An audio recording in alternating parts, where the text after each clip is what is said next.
pathway. Kia ora. The Honourable Tau Henare. Mr. Speaker, mea tutahi kea koutu ako rangatira tēnā koutu. Tēnā koutu o koutu haere mai nei tēnei rā.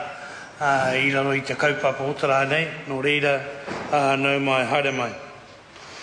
Speaker,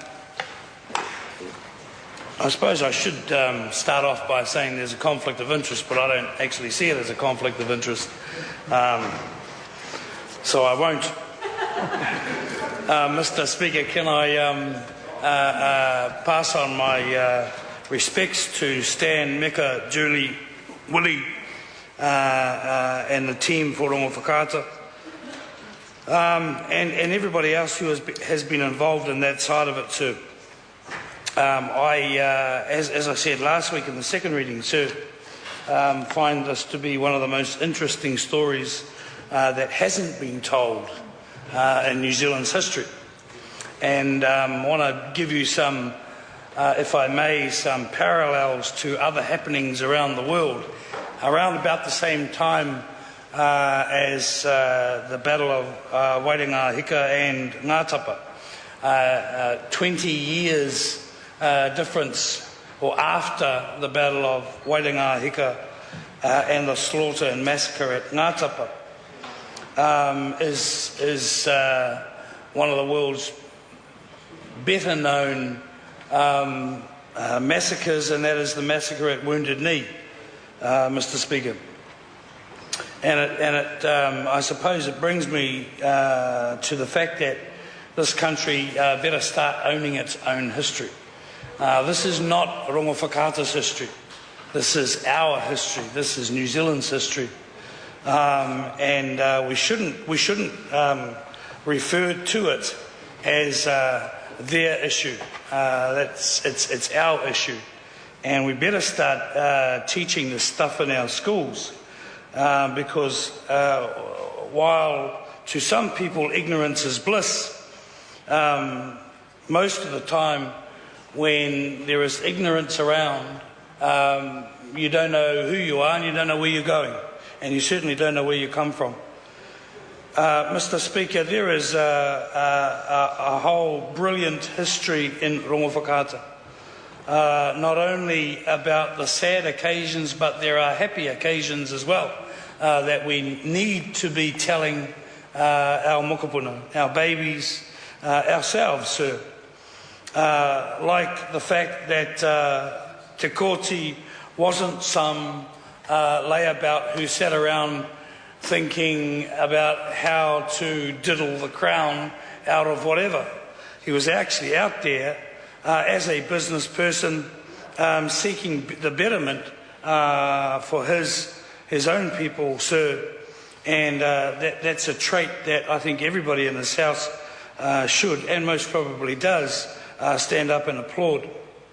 So the deal, to call it a deal, I suppose a deal in real terms is when both sides are getting what they want. You know, you go down to the car market and make a deal with the guy who you want to buy a car from. Pretty obvious that this is not that sort of deal, and that all the power is in the Crown's hands. But having said that, the two sides, if I can use those terms, have come together and decided on a historical account, some cultural redress, some commercial redress, some specific research for Ngāuri o Te Kōti Rikirangi. And to pick up where Minister Finlayson so eloquently left off, and that is about Te Hauki Tūranga. Now, this is not just about the stealing of a whare by some Crown agents, because that was just the start of it.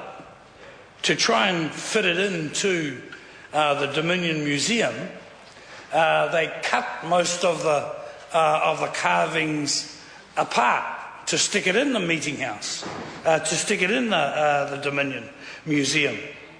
So it's that ongoing, I suppose,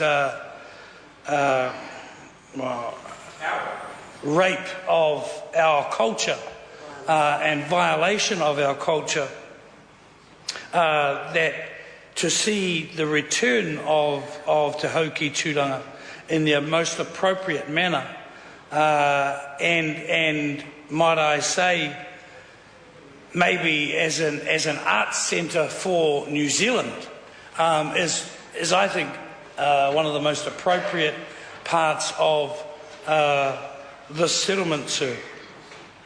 Sir, for too long, Māori have been told they are sick, dumb, uneducated and poor.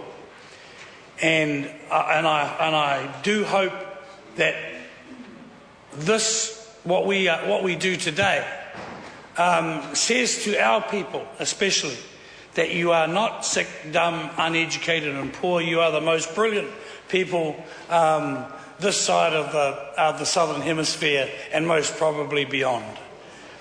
I have so much respect and love for our people that it's not funny. And from this day forth, I won't ever speak of anything that is bad about Māori, because it's about time that we patted ourselves on the back, regardless of the statistics, and said that we are on our way, we have been for 1,000 years. And we shouldn't compare ourselves with Pākehās, Samoans, Chinese, whoever. We should compare ourselves to the bright lights of our own people. We should compare ourselves to the people like Rukupo, like Ngārimu, like so many of our ancestors. And sir, I'm not going to buy into any more of the stats that basically are used to keep us down and make us feel sad about ourselves. There's nothing to be sad about. And Mr. Speaker, I think this occasion and these occasions, as we have started off from 9 o'clock this morning, show that our people are with it, that they can sit down with the best of them and negotiate a reasonable deal. I won't say it's a good deal. I'll never say it's a good deal. A good deal would be having it all back. But we know that that's impossible. And so this is a reasonable deal. Mr. Speaker, I want to close by saying what I said and what I will say continually.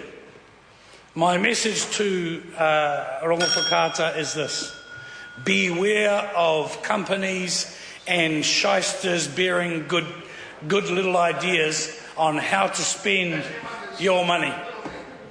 And it is your money, and it is your settlement, and it is for you to show the way for the rest of us. So please beware of those people out there who knock on your door and they say, boy, have I got a deal for you. As soon as they say that, shut the door and make sure you let the dogs loose. Mr. Speaker, it is fun. It is. I'm full of happiness and joy for Rongowhakaata and for Māori that we can boost ourselves up. We can boost our people up, especially when they deserve being boosted up. O reira, yaku mātua, yaku kraua tēnā koutou, kia ora mai tātou katoa. Mr. Speaker. Honourable Nanaia Mahuta. Tēnā koe, tēnā koutou.